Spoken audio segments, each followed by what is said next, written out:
O Senhor esteja convosco. Ele está no meio de nós. Proclamação do Evangelho de Jesus Cristo segundo Marcos. Glória a vós, Senhor. Naquele tempo, Jesus disse à multidão: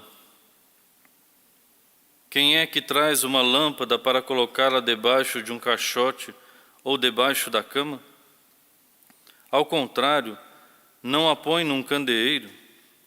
Assim, tudo o que está escondido deverá tornar-se manifesto, e tudo o que está em segredo deverá ser descoberto.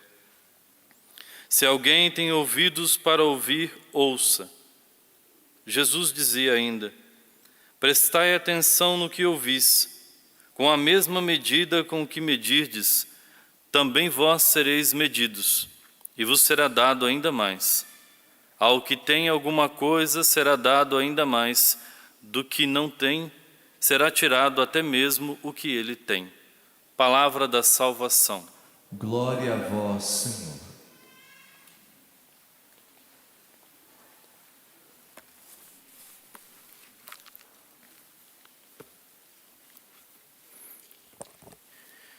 Quem é quem traz uma lâmpada para colocá-la debaixo de um caixote ou debaixo da cama?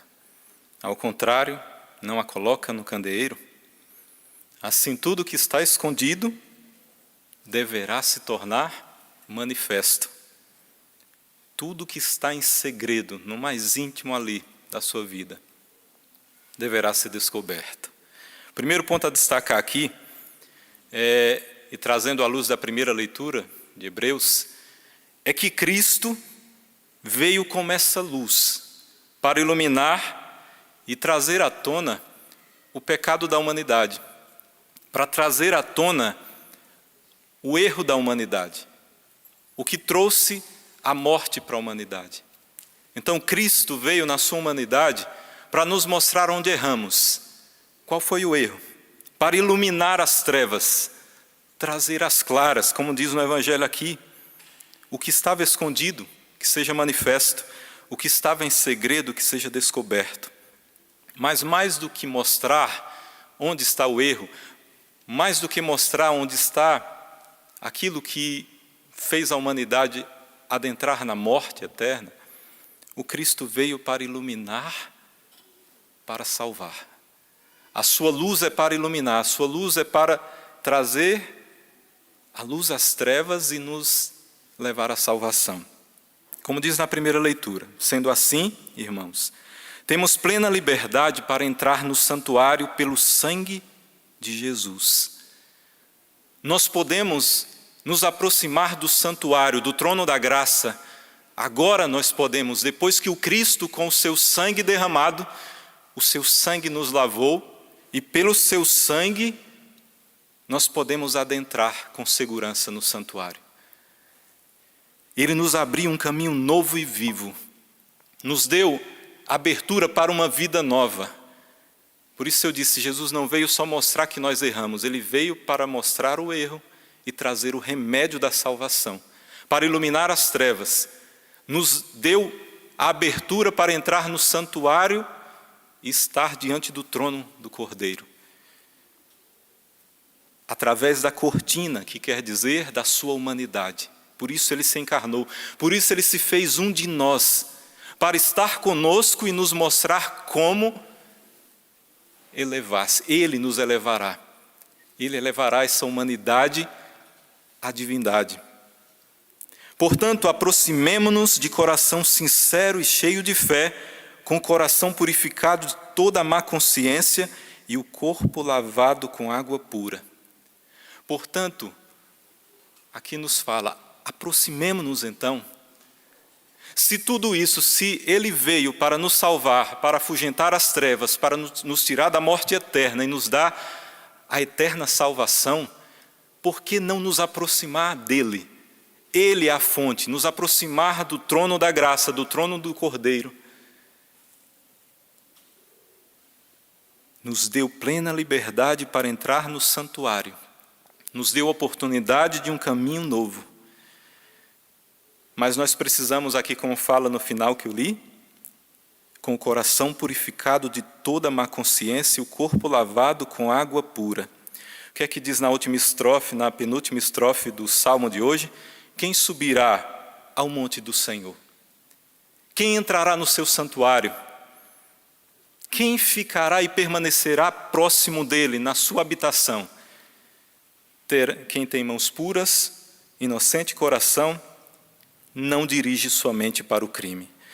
Veja, Deus nos abriu as portas da salvação, iluminou as nossas trevas, nos deu a oportunidade de um caminho novo, nos deu abertura para adentrarmos e nos aproximarmos dele, mas para que ele possa fazer tudo que ele tem preparado, inclusive a salvação, é necessário a minha adesão. O Deus que nos criou sem precisar da nossa vontade, sem precisar do nosso querer, ele só vai nos salvar se nós quisermos. O Deus que te criou sem ti, ele só pode te salvar se você der adesão a ele. Quem tem mãos puras, inocente coração e não dirige sua mente para o crime. Calma, nós somos pecadores, somos frágeis, caímos em pecado, mas temos a oportunidade de adentrar e se aproximar do trono do Cordeiro ao buscarmos um sacramento, que é o sacramento que nos abre as portas do céu, que é o sacramento da confissão, que lava nossas mãos de toda a imundície do pecado, que purifica o nosso coração de todo erro, que limpa a nossa mente de todo pensamento obscuro e pecaminoso. Segundo ponto a destacar aqui é a nossa tendência a permanecer na escuridão, por causa dos nossos erros e pecados. Se o pecado não fosse agradável ao nosso corpo, à nossa concupiscência, se o pecado não tivesse um prazer ali, nós fugiríamos da escuridão. Mas porque o pecado nos atrai a nossa carne, a nossa concupiscência, nós queremos permanecer na escuridão. É uma tendência que nós temos por causa do erro inicial dos nossos primeiros pais, de Adão e Eva. E aí nós temos essa tendência a pecar, essa tendência a permanecer na escuridão e não se aproximar daquele que pode nos salvar.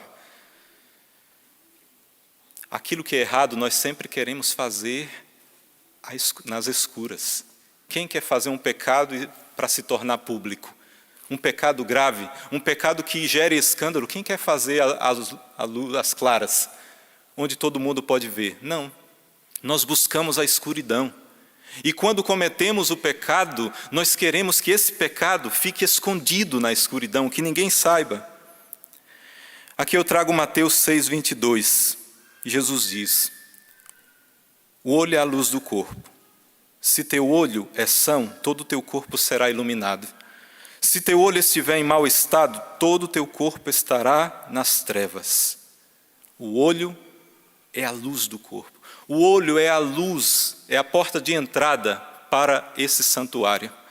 Assim como Cristo abriu as portas para nós adentrarmos o santuário, entrarmos diante dele, nos aproximar do trono da graça, a porta de entrada desse santuário que somos nós, que somos templos, são os nossos olhos.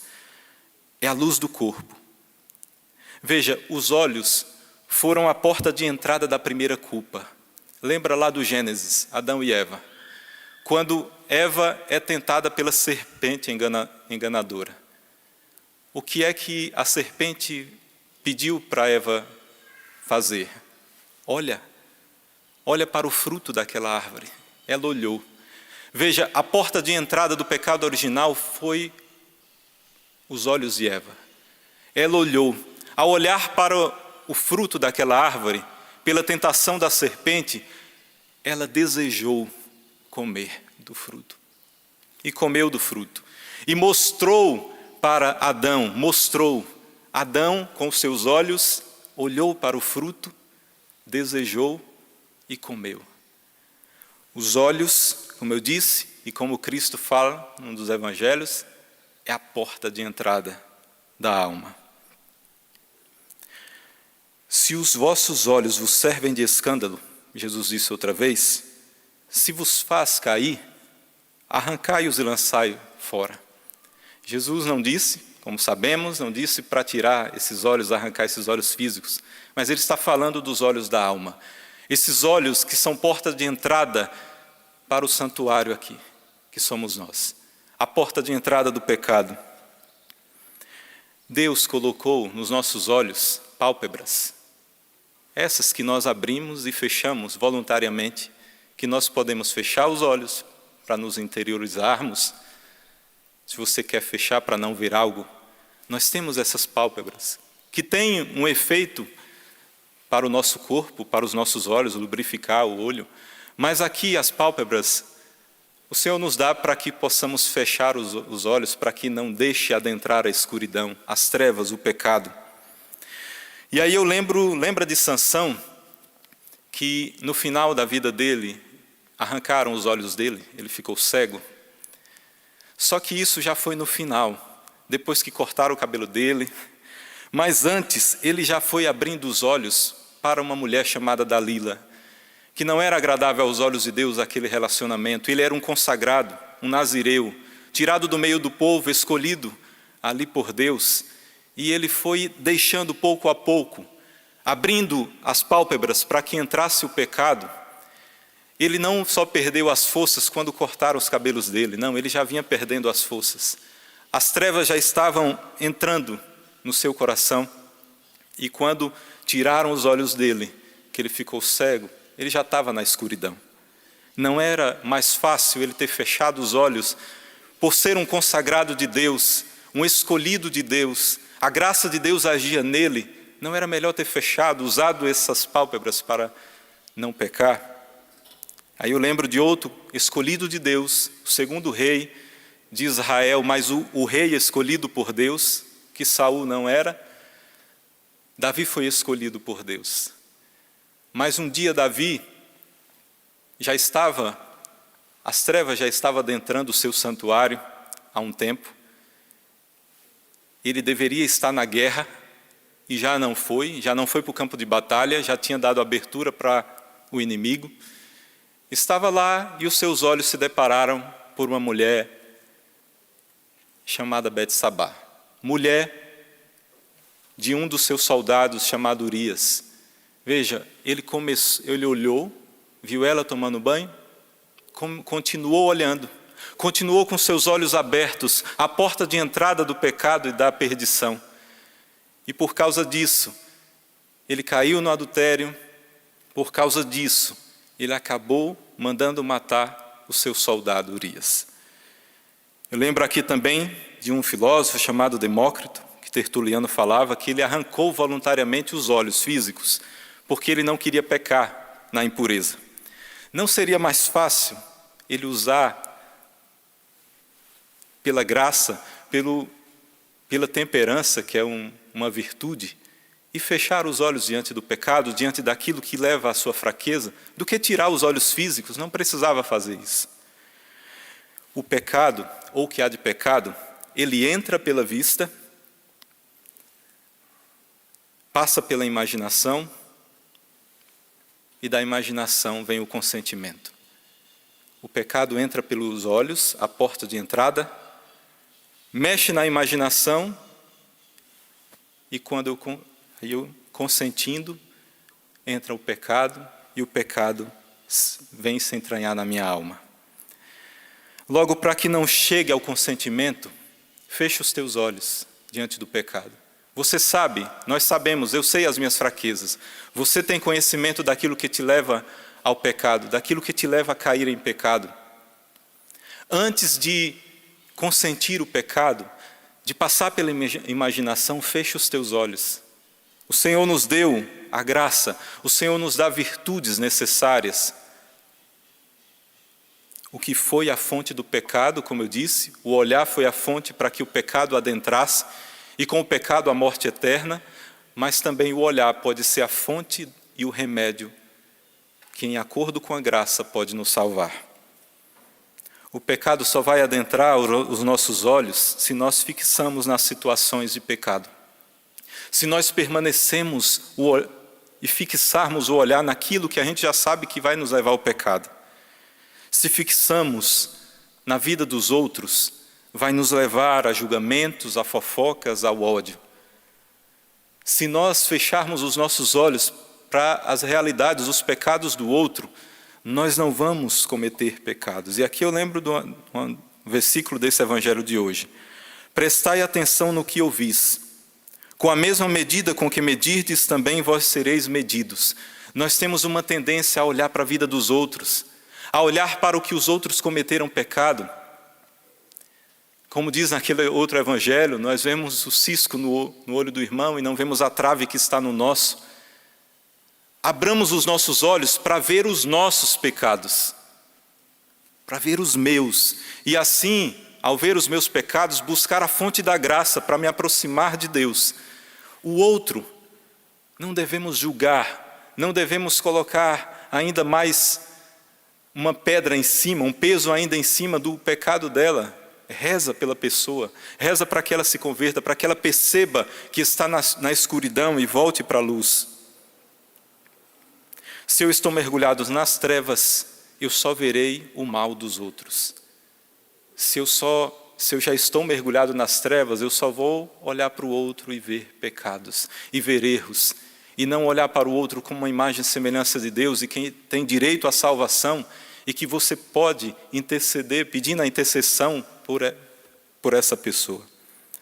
Se fixar os olhos na mulher que não te pertence, na mulher do outro, ou no homem da outra, vai gerar adultério. Se fixar os olhos nos bens do outro, vai gerar cobiça, pecados mortais. Se fixar os olhos em imagens, em vídeos contra a pureza, vai pecar contra a castidade. Poderia falar aqui de todos os 10 mandamentos, mas o nosso olho é abertura para todos esses pecados. E o demônio sabe disso. Ele sabe disso. E ele sabe das nossas fraquezas e limitações. Por isso ele não se cansa de, assim como ele fez com Adão e Eva, de mostrar, olha para o fruto da árvore, come, é saboroso. O demônio vai fazer isso. Ele não vai se aparentar como um monstro com chifres, com cauda, com fogo, não. Ele vai se aparentar para nós como um saboroso pecado. E principalmente como aquele pecado predileto, como o alimento que você mais gosta.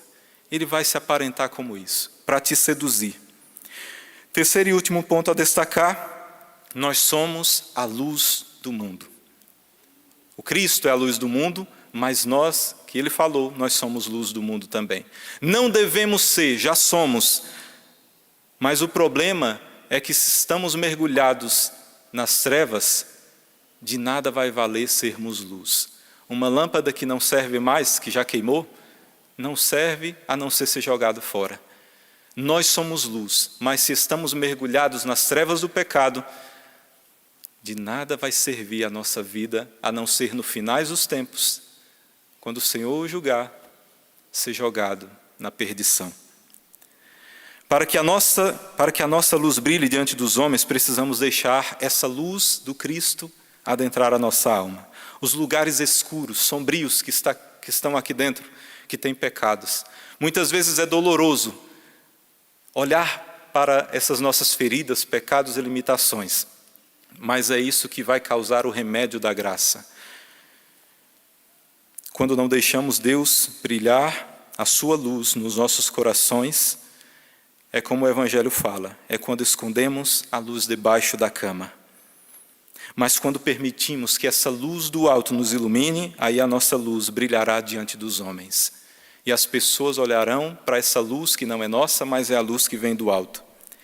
É assim a geração dos que buscam vossa face, ó Senhor, Deus de Israel, como diz o Salmo. Os que buscam a face do Senhor, os que buscam se aproximar do trono da graça, essa luz os iluminará e os salvará. Quem subirá até o monte do Senhor? Quem tem mãos puras, inocente coração, não dirige somente para o crime. Sobre esse desce a bênção do Senhor e a recompensa de seu Deus e Salvador. Que nós possamos ser verdadeiramente a geração daqueles que buscam a face do Senhor, já com o coração limpo, sem querer pecar mais, deixando a vida velha para trás, olhando para frente, para a luz que é o Cristo, para adentrarmos um dia a salvação eterna. Louvado seja o nosso Senhor Jesus Cristo. Senhor.